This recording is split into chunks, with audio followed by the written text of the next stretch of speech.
إن الحمد لله نحمده ونستعينه ونستغفره ونعوذ بالله من شرور أنفسنا ومن سيئات أعمالنا من يهده الله فلا مضل له ومن يضلل فلا هادي له وأشهد أن لا إله إلا الله وحده لا شريك له وأشهد أن محمدًا عبده ورسوله أما بعد فإن خير الحديث كتاب الله وخير الهدي هدي محمد صلى الله عليه وسلم وشر الأمور محدثاتها وكل محدثة بدعة وكل بدعة ضلالة وكل ضلالة في النار أعوذ بالله من الشيطان الرجيم بسم الله الرحمن الرحيم وقرن في بيوتكن ولا تبرجن تبرج الجاهلية الأولى وأقمنا الصلاة وآتينا الزكاة وأطعنا الله ورسوله إنما يريد الله ليذهب عنكم الرجس أهل البيت ويطهركم تطهيرا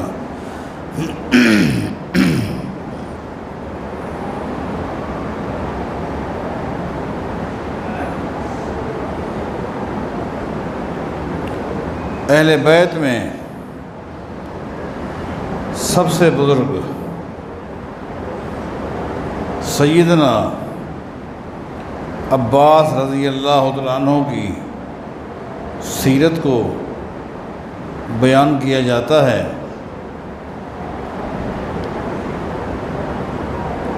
جو نبی علیہ الصلوۃ والسلام کے چچا ہیں، اہل بیت میں سب سے بڑے بزرگ ہیں۔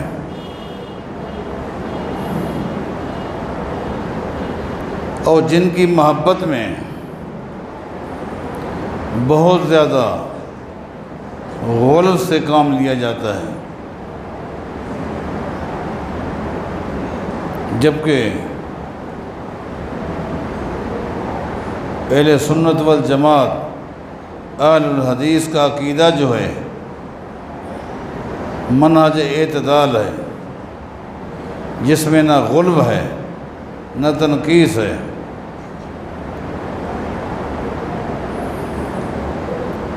آپ نے صرف اہل بیت کی سیرت کو ہی نہیں سمجھنا، ان کے ذریعے منہج فکر جو ان کے ذریعے ہمیں ملی، ان کی قربانیاں، ان کا دین اسلام میں جو مقام ہے وہ کیا ہے، اس سے کم یا اس میں زیادتی یہ شرعاً ناجائز ہے۔ آپ کو معلوم ہے محرم کی 2 تاریخ ہے، پورے سال میں بالعموم ان ایام میں بالخصوص سیدنا عباس رضی اللہ تعالیٰ عنہ کی شان کو غلو کی شکل میں بیان کرتے ہوئے سیدنا ابوبکر صدیق رضی اللہ عنہ، سیدنا عمر بن خطاب رضی اللہ عنہ، سیدنا عثمان بن عفان رضی اللہ تعالیٰ عنہ کی ذات کے بارے تنقید سے کام لیا جاتا ہے کہ انہوں نے بھی اپنے ادوار میں سیدنا عباس کا کوئی احترام نہ کیا، بزرگ نہ سمجھا، بڑا نہ مانا، مقام نہ دیا۔ جہاں آج آپ کے سامنے سیدنا عباس رضی اللہ تعالیٰ عنہ کی سیرت کو بیان کروں گا، اس کے ساتھ ساتھ ان غلط فہمیوں کو بھی انشاءاللہ دور کیا جائے گا۔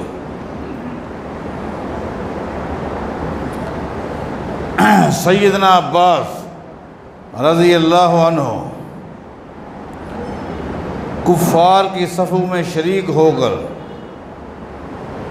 اسلام کو اور اہل اسلام کو مٹانے کے لیے بدر کے میدان میں شریک ہوئے، آپ جانتے ہیں۔ اور اسی مارکے میں 70 کے قریب جو کافر قیدی بنے، انہی میں سے ایک سیدنا عباس بھی ہیں رضی اللہ عنہ۔ صحابہ کرام رضوان اللہ علیہم اجمعین نبی علیہ الصلوۃ والسلام کے پاس حاضر ہوئے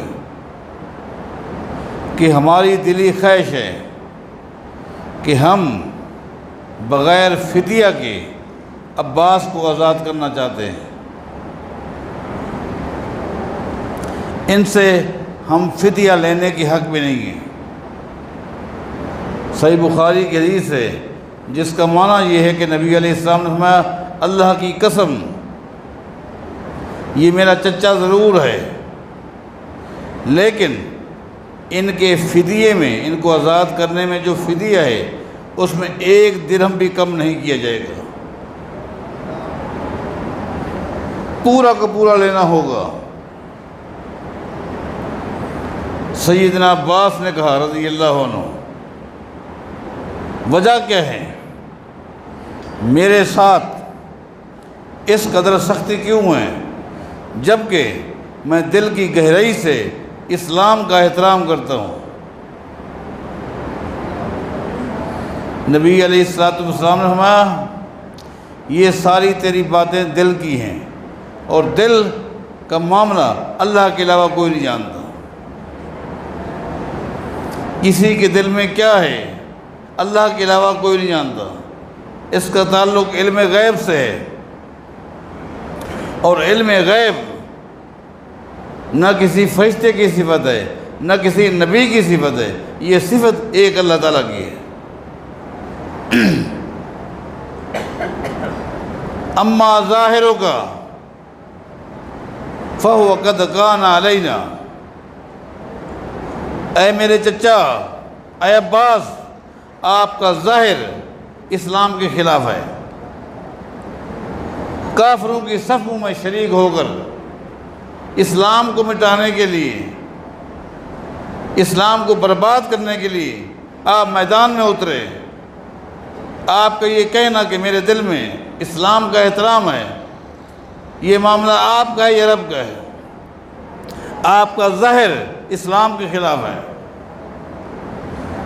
دوسری بات یہ ہے آپ کا جو فدیہ طے ہوا ہے اس میں کوئی کمی نہیں کی جائے گی، کیوں؟ فَإِنَّكَ ذُو مَالٍ، تو مکے کے مالدار لوگوں میں سے، تیری مالی پوزیشن کو ہم جانتے ہیں۔ سیدنا عباس نے کہا میں کہاں مالدار ہوں، کون سی میری مالی پوزیشن آپ کے سامنے ہے؟ نبی علیہ الصلوۃ والسلام نے فرمایا اَيْنَ الْمَالُ الَّذِي وَضَعْتَهُ بِمَكَّةَ،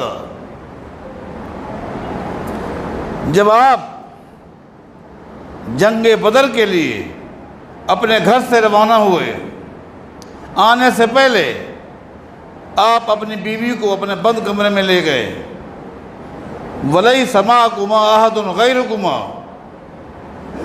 جو آپ نے باتیں کی اپنی بیوی کے ساتھ، اس وقت تم دونوں اکیلے کمرے میں تھے، بند کمرے میں بیٹھ کر آپ نے بدر میں آنے سے پہلے اپنی بیوی سے کیا باتیں کہی؟ آپ نے یہاں تک کہا ان اصبت فی سفری ھذا، اے میری بیوی یہ مال رکھ لے، یہ میرا خزانہ اپنے پاس رکھ لے، اگر بدر کے مارکے میں میں کام آ گیا تو میرے مال میں سے اتنا میرے فلاں بیٹے کو دینا، اتنا فلاں بیٹے کو دینا، اتنا فلاں کو دینا۔ نبی علیہ الصلوۃ والسلام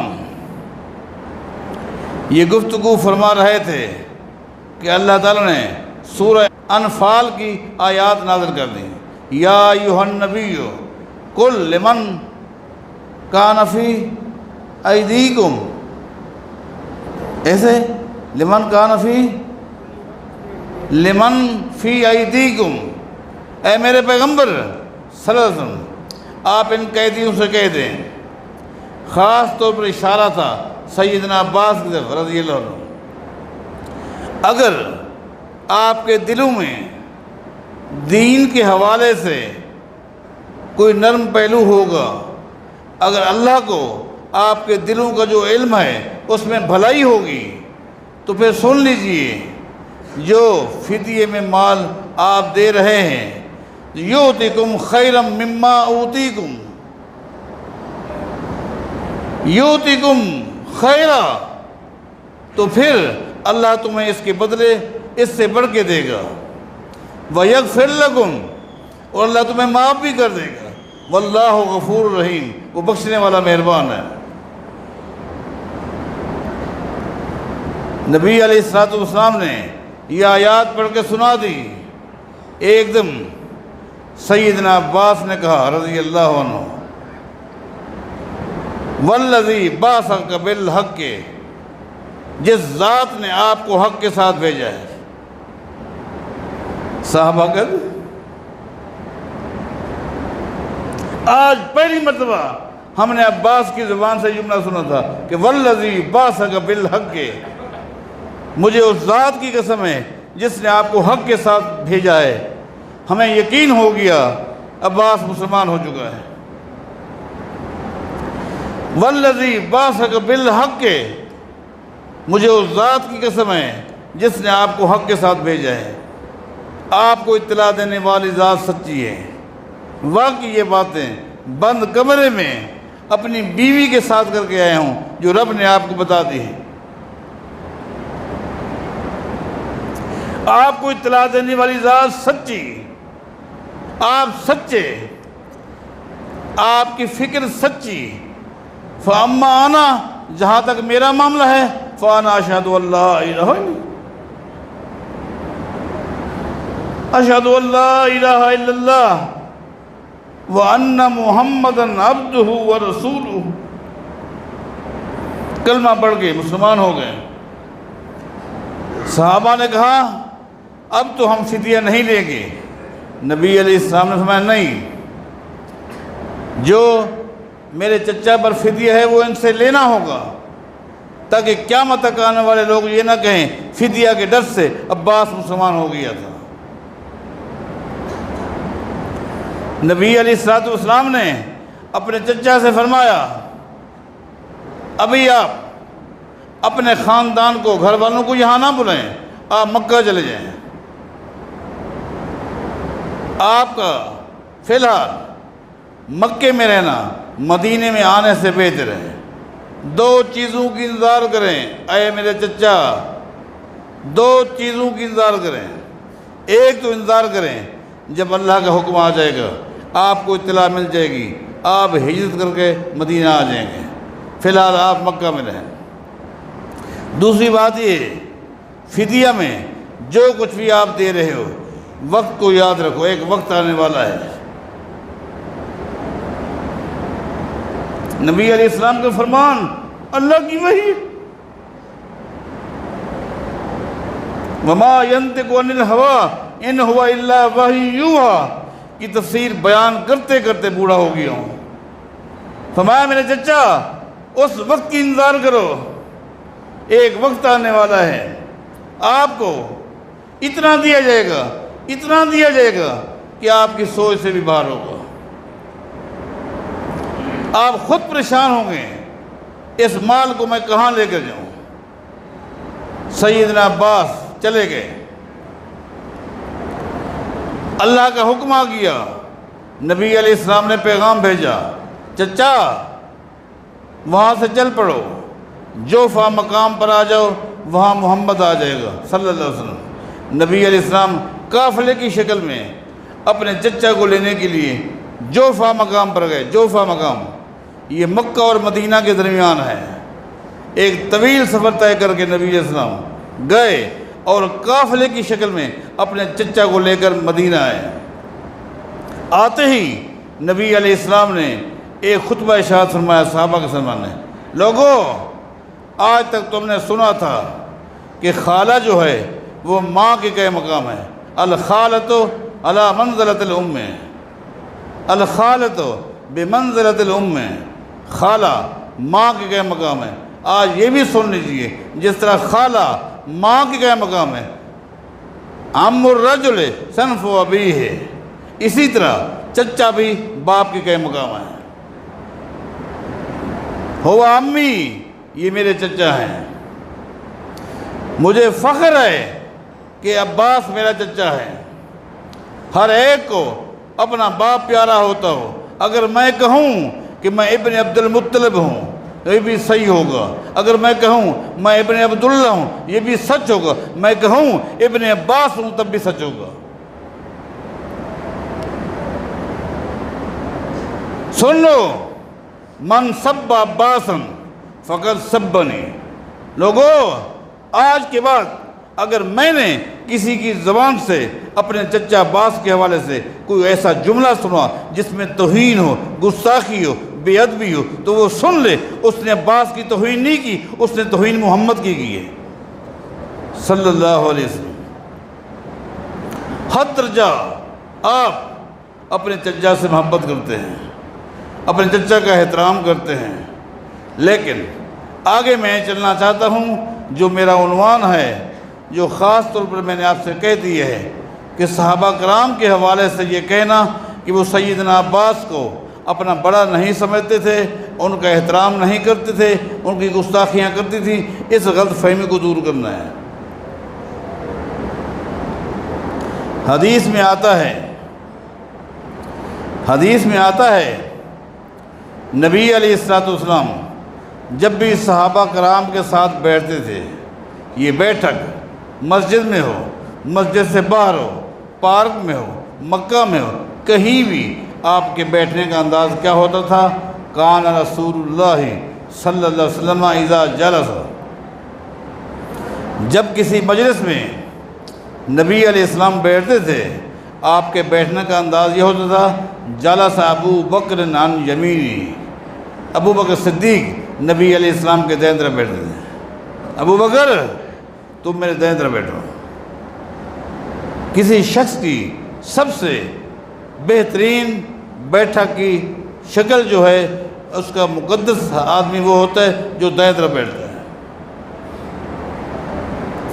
ابو بکر صدیق نبی علیہ السلام کے دائیں طرف بیٹھتے ہیں، وعمر عن یسارہ، اور سیدنا عمر بن خطاب نبی علیہ السلام کے بائیں طرف بیٹھتے ہیں، وعثمان بین یدیہ کان کاتب النبی صلی اللہ علیہ وسلم، عثمان رضی اللہ تعالیٰ عنہ نبی علیہ السلام کے سامنے بیٹھتے تھے۔ کیوں؟ اس لیے کہ وہ نبی علیہ السلام کے کاتب تھے، جو کچھ لکھوانا ہوتا اللہ کے نبی عثمان سے لکھواتے تھے۔ صحابہ کرام کہتے ہیں جب سے سیدنا عباس مسلمان ہوئے اس کے بعد ہم نے ایک عجیب انداز دیکھا کہ بیٹھک ہوتی تھی، انداز یہی ہوتا تھا اذا جاء العباس، اچانک جب بھی سیدنا عباس رضی اللہ عنہ آتے تھے، تنہا لہ ابو بکر من مکانہ فجلس فیہ، فوراً عباس کو دیکھ کر سیدنا عباس کو دیکھ کر ابو بکر صدیق اپنی جگہ سے کھڑے ہوتے تھے اور کہتے تھے عباس یہ جگہ تمہاری ہے، نبی علیہ السلام کے ہاں جو تمہارا مقام ہے وہ میرا نہیں ہے، تم ان کے باپ کے کیا مقام ہو، تم ان کے چچا ہو، تم یہاں بیٹھو۔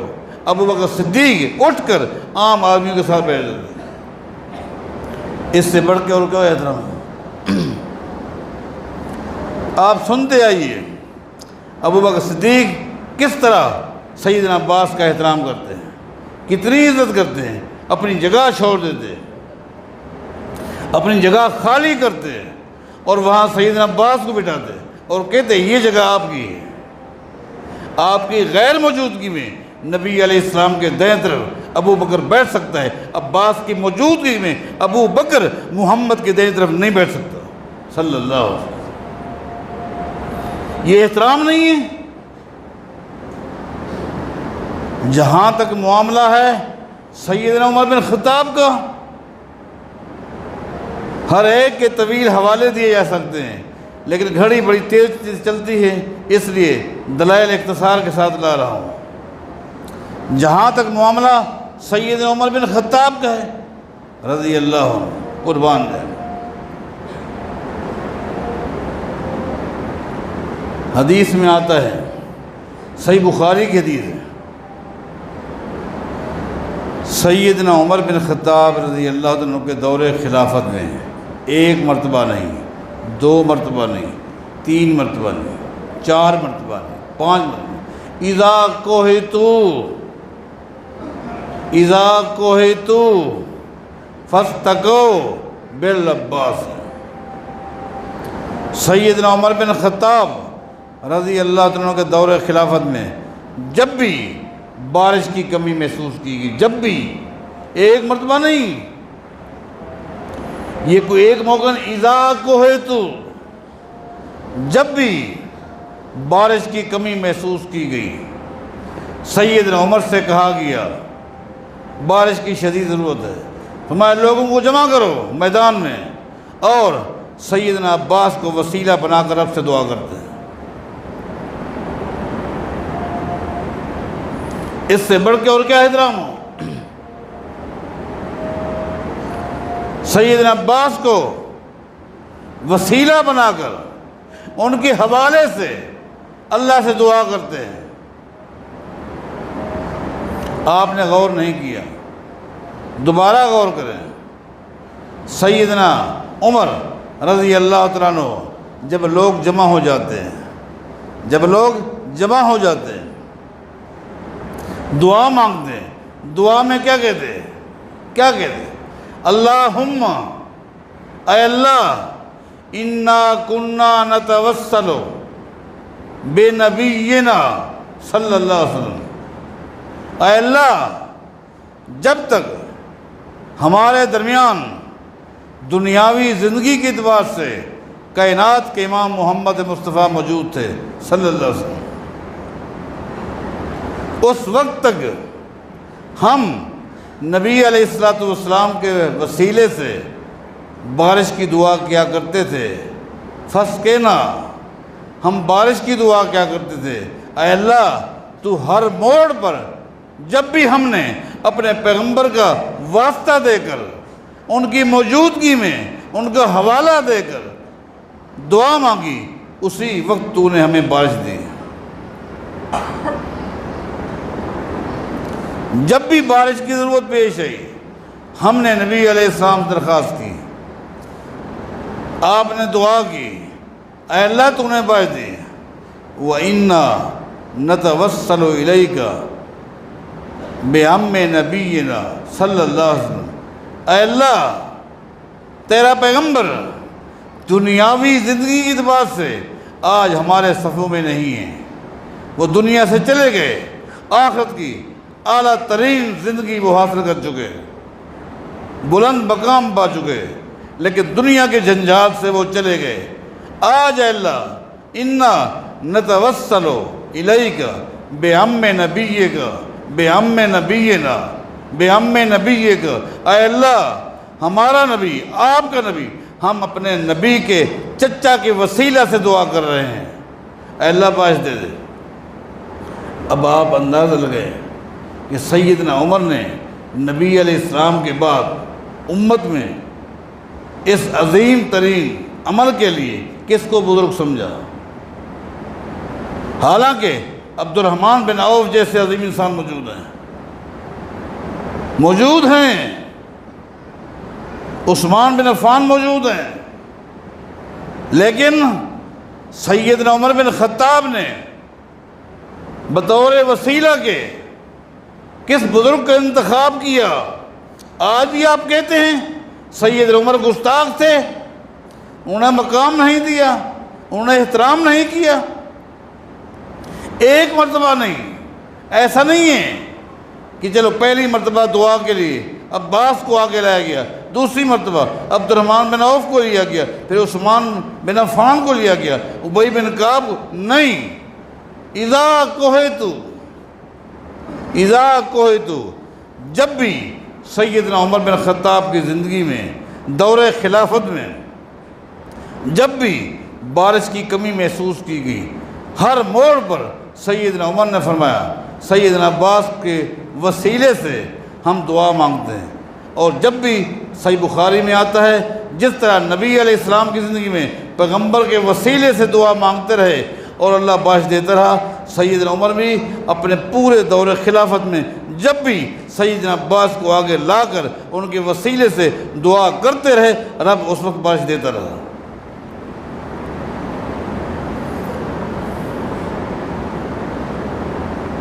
اس سے بڑھ کے اور کیا مقام ہو سکتا ہے، کیا احترام ہو سکتا ہے؟ ہاں، اس میں ایک مسئلہ یہ بھی سامنے آ گیا کہ وسیلے کے لیے ایک شکل تو یہ ہے اللہ کی صفات میں سے کسی صفت کو بطور وسیلہ کے پیش کیا جائے۔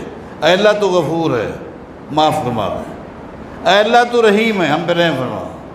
اے تو رزاق ہے، اے اللہ ہمیں بھی رزق دے دے۔ اللہ کو اس کی کسی اچھے نام کا وسیلہ دیا جائے۔ ایک شکل یہ ہے اپنے کسی نیک عمل کو اللہ کے آگے پیش کیا جائے۔ ایک شکل جیسا کہ وہ 3 غار والے تھے۔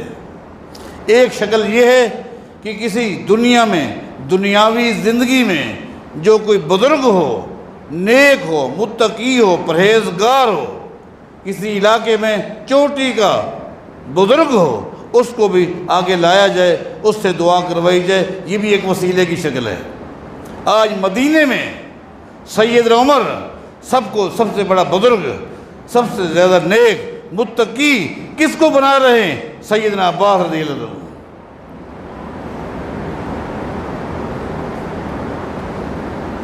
یہاں سے یہ بھی پتہ چلا صحابہ کیا نعوذ باللہ نبی علیہ السلام کے گستاخ تھے، بے ادب تھے۔ زمین کی پشت پر کوئی ایسی جماعت نہ پیدا ہوئی نہ ہوگی کہ جو نبی علیہ السلام کا اتنا ادب کرے، احترام کرے، جتنا ادب و احترام صحابہ کرتے تھے۔ کسی نے کہا، صحیح بخاری کے حوالے سے بات بتائیے، کسی نے کہا چلو چلتے ہیں، نبی علیہ السلام دنیا سے چلے گئے لیکن اعلیٰ مقام پر ہیں، ان کا وسیلہ دیتے ہیں۔ نبی علیہ السلام کی مبارک قبر ہے، وہاں کھڑے ہو کر دعا مانگتے ہیں۔ کسی نے کہا کوئی ایک حوالہ تو دو، میں آپ کو صحیح بخاری کا حوالہ دے رہا ہوں۔ اس کا مطلب یہ وسیلے کے لیے کسی ایسے بزرگ کا انتخاب کیا جاتا ہے جس کو دنیا کی زندگی حاصل ہو، جو متقی ہو، پرہیزگار ہو، اور آپ کی نگاہ میں سب سے بڑا بزرگ ہو۔ سیدنا عمر کی نگاہ میں سب سے بڑا بزرگ، متقی، پرہیزگار، مدینہ کی سرزمین میں کون نظر آیا؟ سیدنا عباس۔ یہ ادب نہیں ہے؟ یہ احترام نہیں ہے؟ اگر یہ احترام نہیں تو پھر احترام کس کو کہتے ہیں؟ سچ بات یہ ہے کہ حد درجہ صحابہ کرام سیدنا عباس کا احترام کرتے تھے، ادب کرتے تھے، ان کے مقام کو سمجھتے تھے کہ اللہ نے ان کو کیا مقام دیے ہیں۔ سیدنا عثمان، صحابہ کرام کہتے ہیں جس دن سیدنا عثمان کے دور خلافت میں 32 ہجری میں جس وقت سیدنا عباس فوت ہوئے، سیدنا عثمان کو ہم نے دیکھا پورے مدینے میں جتنا غم زدہ عثمان تھا کوئی بھی نہیں تھا۔ ہم نے اس دن یہی سمجھا کہ شاید لگتا ایسا ہے عثمان کا باپ فوت ہو گیا۔ عثمان نے سیدنا عباس کے خاندان کی طرف درخواست کی شکل میں عرض کی، سیدنا علی موجود ہیں، سیدنا حسن ہیں، سیدنا حسین ہیں، عرض کی میری دلی خواہش ہے کہ سیدنا عباس جس طرح ہمارے آپ کے بزرگ تھے، میرے بھی بزرگ تھے، میری خواہش ہے ان کی نماز جنازہ میں پڑھاؤں۔ سیدنا علی نے کہا ہمیں دل کی گہرائی سے خوشی ہو رہی ہے عثمان کہ تم ہمارے بزرگ کو اپنا بزرگ سمجھتے ہو، اچھا ہے، آپ کے ہوتے ہوئے ہم میں سے کوئی مسلح پر نہیں جائے گا۔ بتاؤ اگر یہ صحابہ کرام سیدنا عباس کے بے ادب اور گستاخ ہوتے تو کیا اہل بیت سیدنا عثمان کو جنازے کے لیے مسلح پہ جانا دیتے؟ سیدنا علی موجود ہیں، خاندان موجود ہیں، بیٹے موجود ہیں، نواسے موجود ہیں، سب نے بالاتفاق کہا عثمان آپ نماز جنازہ پڑھیں۔ میں عرض کر رہا تھا کہ نبی علیہ السلام نے فرمایا تھا اے عباس وقت کی انتظار کرو، اللہ کا حکم آئے گا، آپ ہجرت کریں گے، وقت آ گیا ہجرت کی، وقت کی انتظار کرو۔